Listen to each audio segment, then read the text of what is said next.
بسم اللہ الرحمن الرحیم الحمد للہ رب العالمین والصلاة والسلام علی رسولہ محمد وعلی آلہ وصحبہ اجمعین، اما بعد۔ میرے دینی و ملی بھائیوں، ابھی جو شیخ محترم کا خطبہ ہوا ہے، اس خطبے کا ترجمہ اور مفہوم مختصر طریقے سے اردو زبان میں پیش کیا جائے گا انشاءاللہ۔ اس لیے خصوصی طور پر جو بھائی ہمارے اردو ہندی سمجھتے ہیں ان سے گزارش ہے کہ 2-4 منٹ کے لیے تشریف رکھیں۔ اللہ تعالیٰ آپ لوگوں کو جزائے خیر دے۔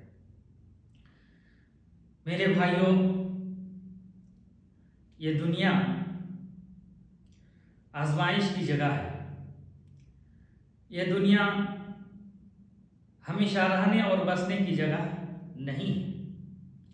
اس حقیقت کو وہ لوگ جانتے ہیں جن لوگوں کو اللہ تعالیٰ کی معرفت حاصل ہے، جو لوگ اللہ رب العزت کی وحدانیت کا اقرار کرتے ہیں، جو لوگ اللہ تعالیٰ کی ربوبیت، الوہیت اور اسماء و صفات کے معنی کو اچھی طرح جانتے ہیں۔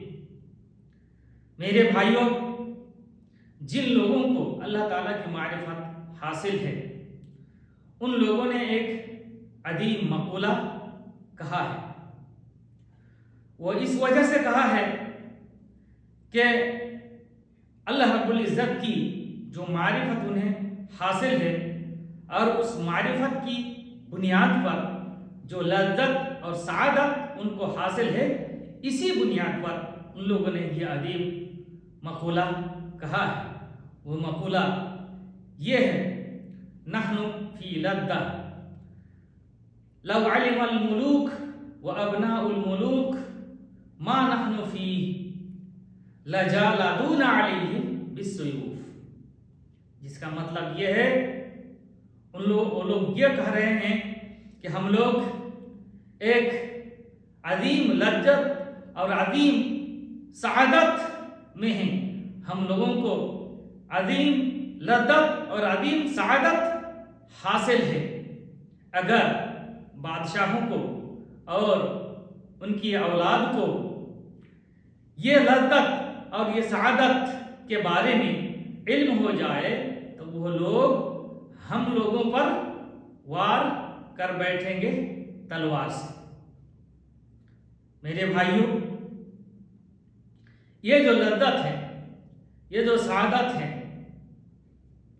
یہ وہ سعادت نہیں ہے جو 5 اسٹار ہوٹلوں میں حاصل ہوتی ہے۔ یہ وہ سعادت اور وہ لذت نہیں ہے جو شاندار اور مہنگی سے مہنگی گاڑیوں پر سفر کرنے کی بنیاد پر حاصل ہوتی ہے۔ میرے بھائیوں، یہ لذت اور یہ سعادت وہ نہیں ہے جو عمدہ قسم کے کھانا کھانے سے حاصل ہوتی ہے۔ میرے بھائیوں، یہ لذت ایک عام انسان کو معمولی جھوپڑی میں بھی حاصل ہو سکتی ہے، معمولی اور تاریک کوٹھریوں میں بھی یہ لذت انسان کو حاصل ہو سکتی ہے۔ میرے بھائیوں، یہ لذت ایک ایسے شخص کو جو خطرناک اور مہلک بیماری میں مبتلا ہے اسے بھی حاصل ہو سکتی ہے۔ میرے بھائیوں، اللہ رب العزت کی یہ سعادت اور لذت کیا ہے؟ وہ در حقیقت اللہ رب العزت کی مکمل اطاعت گزاری اور فرما برداری کا احساس ہے۔ اور یقین جانیے، جس شخص کو یہ سعادت حاصل ہو جائے، اللہ رب العزت کی مکمل اطاعت گزاری اور فرما برداری کا احساس جس کو ہو جائے اور اللہ رب العزت کی مکمل اطاعت و فرما برداری وہ کرتا ہے تو اللہ رب العزت اس کو ہر طرح کی پریشانی سے بچا لیتا ہے۔ اللہ رب العزت کی معیت اسے حاصل ہوتی ہے، اللہ رب العزت کی خصوصی مدد انہیں حاصل ہوتی ہے، اللہ رب العزت کی محبت انہیں حاصل ہوتی ہے۔ اللہ کے رسول صلی اللہ علیہ وسلم نے بیان فرمایا، تعرف علی اللہ فی الرخاء یعرفک فی الشدہ، کہ تم لوگ اللہ رب العزت کو خوشحالی کے وقت یاد کرو تو اللہ رب العزت تم کو پریشانی اور مصیبت کے وقت یاد کرے گا۔ میرے بھائیوں، یہ کائنات اور یہ دنیا خطرات سے بھری پڑی ہے۔ انسان اس دنیا کے اندر طرح طرح کے مشکلات اور مسائل کا سامنا کر رہے ہیں۔ ان کے سامنے کبھی مہلک بیماری اور مہلک وبا آتی ہے تو کبھی ان کے سامنے عظیم حادثہ ہو جاتا ہے، اب وہ خطرناک اور مہلک حادثے کا شکار ہو جاتا ہے۔ کبھی وہ دشمنوں کے ظلم سے دوچار ہوتا ہے تو کبھی تباہ کن جنگوں کا انہیں سامنا ہوتا ہے۔ میرے بھائیوں، لیکن جو شخص اللہ رب العزت کی پناہ میں چلا جاتا ہے، جو شخص اپنے مالک حقیقی کے پناہ میں چلا جاتا ہے، پھر اللہ رب العزت اس کی ہر طرح سے مدد کرتا ہے اور اس کو عظیم سے عظیم مصیبت سے بھی بچا لیتا ہے، اور بسا اوقات تو دشمنوں کے ذریعے سے ہی اس کو حفاظت فراہم کرتا ہے۔ ذرا تصور کیجیے، یاد کیجیے جو موسیٰ علیہ السلام کا واقعہ ہے۔ جب موسیٰ علیہ السلام کی ماں کو فرعون کی ظلم زیادتی اور اس کی سرکشی کے سبب موسیٰ علیہ السلام کے تعلق سے ڈر اور خوف لاحق ہوا تو اللہ رب العزت نے موسیٰ علیہ السلام کی ماں کی طرف وحی کی اور انہیں حکم دیا اور فرمایا، فَإِذَا خِفْتِ عَلَيْهِ فَأَلْقِيهِ فِي الْيَمِّ، جب تم کو موسیٰ علیہ السلام پر خوف ہو، جب تم کو ڈر ہو تو، اور یہ ظلم زیادہ، جب تمہیں فرعون کی ظلم زیادتی کے سبب موسیٰ علیہ السلام پر خوف ہو، ڈر لاحق ہو، تو تم اس کو سمندر میں ڈال دو۔ چنانچہ انہوں نے ایسا ہی کیا۔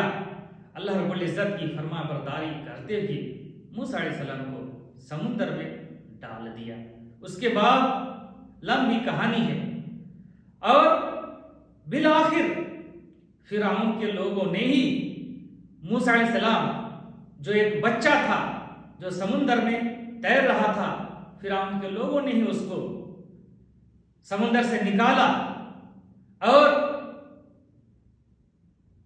اس کے بعد جب دودھ پلانے کا مرحلہ آیا تو اللہ رب العزت نے دودھ پلانے کے لیے بالآخر موسیٰ علیہ السلام کو ان کی ماں کے گود میں ہی واپس کرا دیا۔ جو فرعون اور اس کے لوگ موسیٰ علیہ السلام کے جانی دشمن تھے، لیکن اللہ رب العزت نے دشمن کے ذریعے سے ہی کس طرح اس کو سمندر سے بچایا، اور پھر موسیٰ علیہ السلام کی ماں کے پاس، موسیٰ علیہ السلام کی ماں کی گود میں انہیں واپس بھی کر دیا۔ تو اللہ رب العزت جس کا ہو جاتا ہے، اللہ رب العزت اس کو ہر طرح کے مصیبت سے بچا بھی لیتا ہے۔ میرے بھائیوں، ہم تمام لوگوں کے لیے ضروری ہے کہ ہم لوگ اللہ رب العزت کی وحدانیت کا اقرار کریں، اللہ رب العزت کی معرفت حاصل کریں، ہم اللہ رب العزت کی ربوبیت، الوہیت اور اس کے جو اسماء و صفات ہیں ان کا اقرار کریں، اور اللہ رب العزت کی مکمل اطاعت گزاری اور فرما برداری کرتے ہوئے اس دنیا میں زندگی گزاریں، تبھی ہم دنیا و آخرت میں کامیاب ہو سکتے ہیں۔ اللہ رب العزت سے دعا ہے کہ اللہ رب العزت جب تک ہم لوگوں کو اس دنیا کے اندر زندہ رکھے، صحیح ایمان، صحیح عقیدے اور صحیح عمل کی توفیق بخشے، اور جب بھی اللہ رب العزت ہمارا خاتمہ فرمائے تو خاتمہ بالخیر فرمائے۔ وصلی اللہ علی نبینا محمد وعلی آلہ وصحبہ اجمعین، وجزاکم اللہ خیرا۔